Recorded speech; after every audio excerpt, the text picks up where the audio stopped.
টাকা এমন একটা জিনিস যেটা পাওয়ার জন্য মানুষ নিজের জীবনটা উজাড় করে দেয়।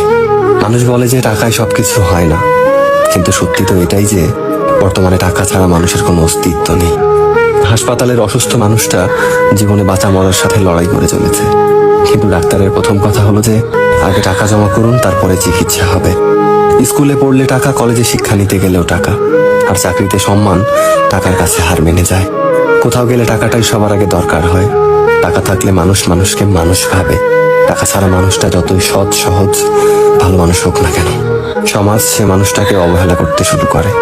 বাস্তবতা তো এটাই যে টাকা শুধু দরকারই হয় না, আজকাল মানুষের সব থেকে বেশি প্রয়োজনীয় জিনিস হয়ে উঠেছে। টাকা আছে সেই ঠিক, সেই সব থেকে সম্মানী ব্যক্তি এবং সম্মানের যোগ্য। আর যার কাছে টাকা নেই, তার সত্যিগুলোকেও খুব সহজে মিথ্যে বানিয়ে দেওয়া যায়।